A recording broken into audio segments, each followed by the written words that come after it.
All my content is found on the public domain. I operate using the Fair Use Act and Fair Dealings guidelines. I use my own opinions, commentaries, speculation, and my own thoughts, which may or may not be true or correct. This is for entertainment, comedy, and fun. Please like, comment with respect, and subscribe. Hello! This is a quick midweek sneaky video from Talkin' Tech Mum. So I hope everybody is having a good week. I'm sure everyone is working. If they're not working in a paid job, you'll be working for your family. So I hope everybody is doing well. Thank you for your comments. I really enjoy reading them, and thank you for subscribing. So I just, in Australia tonight, they're airing the Sussexes documentary.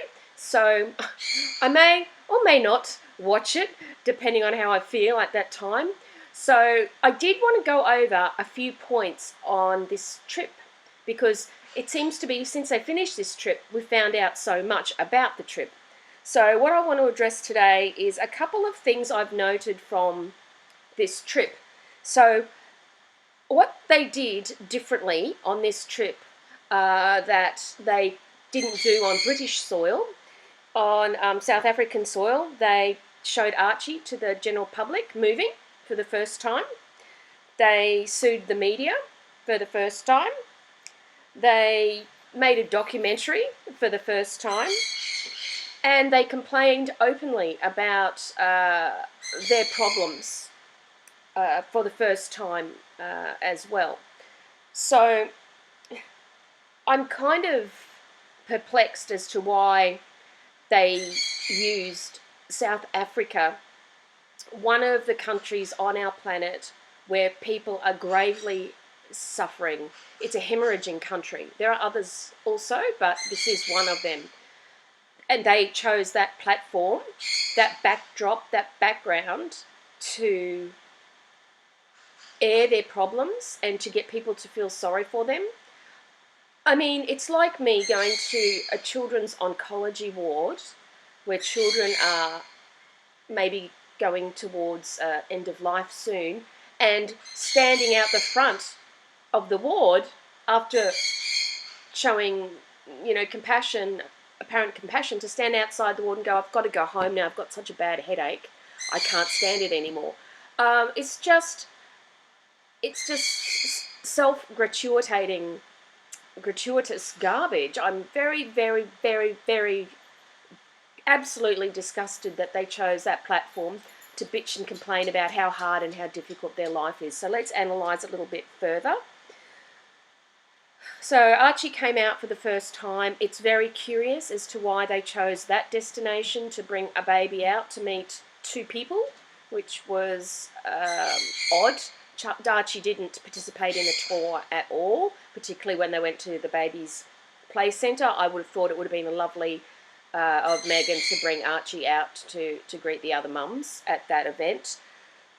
I think that at the end of that event, then suing the media is beyond bizarre, because they had a media group following them to report on them, and then they're saying, well, we're going to sue you for, voicemail hacks, and Daddy's letter got leaked. Well, we all know she leaked it herself. So it's utterly ridiculous and an embarrassment. And to bitch about that while you're in Africa, goodness me, the black people must have turned white and the white people must have turned purple. Honestly, it just must have made people so angry. I can't imagine what people were feeling about that, them saying that in their own country. Then they also brought along their own crew and made a documentary. So this is not so, well, it's surprising. It's not surprising Meghan Markle would do this, but it's surprising because I think that that's why we saw a lot of happiness and joy, because she just acts everything out. She's just got a very queer mind, I've got to say. So everything was an act. There are other people, now I'm reporting back on what I've seen on the internet. There's other people saying that they reckon that they were crisis cast actors. So were they the real people? Did they interview any of those people afterwards that met Meghan, who, afterwards? And did any of those people they met and spoke to actually report back to the media what their interaction was. Maybe not, actually. The other thing too is they had a documentary being made, so that means to me everything that they did may have been practiced and may not have been spontaneous. So interviews may have not been candid, they may have been scripted to a degree, and certainly may have been practiced. If you've ever done anything in front of the camera, it's rare that you get a take a first time, because you might itch your nose, or a fly might land on your face, or something like that might happen, and you have to do it again because it doesn't look good on the camera. So they may have taken, many takes before they got a product at the end of this tour to create a documentary. How many people were in that documentary crew? Who paid for it? Who's getting the benefit from it? What did the Queen think? Lord in heaven. And then to have the audacity to stand there where women are raped and murdered, everybody's getting raped and murdered over there. It's not, I put statistics up previous videos, go have a look at them. But the death and the killing, the senseless hate and the senseless waste is staggering beyond belief. And those two have the audacity to do this poor me act in Africa. Meghan saying how, she says it again, oh, I didn't expect it to be easy. It tells me, in her mind, she thought it would be easy. She thought she would swan in there, put fancy clothes on her, smile, and people would love her. And it only worked for a couple of weeks, and then people see through it. So, and then she's talking about a pregnant mum, as any pregnant woman would know, and she wouldn't know she was never pregnant, allegedly. There's plenty of evidence to say that she wasn't. There isn't very much evidence to say that she was. Also, she had the audacity to speak about mothering and how difficult being a newly mothering is. Well, she hasn't done any mothering because she's only had the baby once on that trip. In terms of her not having any support or friends, it's her own fault. She's part of the royal family. She got a gazillion people she can talk to if she's not okay, and she can't expect the media to come running around kissing her ass. No way, Jose. She'd done it to herself. Nobody cares. I don't care if she's okay, because it's not my problem. She knew that she was marrying into the royal family. Harry then bitches about how he's being bullied by the media and doesn't want to end up like his mum, and that's a shame because his mother was a pretty damn fine woman, and bullied by the paps. It's chalk and cheese. Chalk and cheese, I'm afraid. He doesn't know how much control he has compared to what his mother went through. So the docos tonight, there's a few notes here on CNN. Apparently, some of the finer points is that Harry confirms he has a rift with William, but they'll always love each other. Meghan says she was warned not to marry. Has been. I don't even believe that for a minute. And she says, because the British tabloids will destroy your life.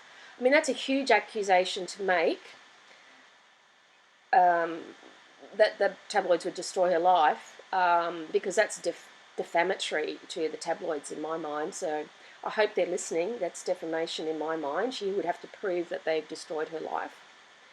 And she thought that she could wing it on her own with the tabloids.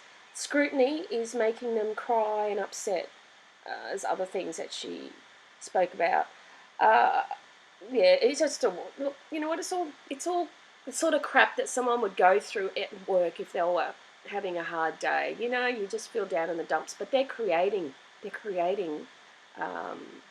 this mess for some reason. I don't feel sorry for Megxit. I don't feel sorry for Has-Been, because you know what? He's had 35 years of partying, having a great time. Yes, he may suffer depression. Well, so does a quarter of the planet. You're not alone. And there are people who don't even know what depression is and can't get treatment, and no one will help them because they're in such poverty and so isolated. So he's lucky he could see a doctor and get diagnosed and get medication. And she's just a Fruit Loop, so may God help them. That's all I have to say. And now they're off on a six-week paid holiday because they don't need to worry about the bills at home. They don't need to worry about Archie. Have a look at Janine, Tarot by Janine. She predicts on her tarot cards that they're not even going to take Archie. They're going to go to LA. They're going to have Thanksgiving with Oprah and her mother and a big suck-up job over there. And apparently Harry will be doing something else and she'll be doing something else. And they're going to create the illusion that they're together over there as a family, but they won't be. And, you know, complain to Janine the Tarot on YouTube. She's the one that predicted it. So I will be back. Thanks for listening. Sorry about the rant. Have a great day. Ta-ra.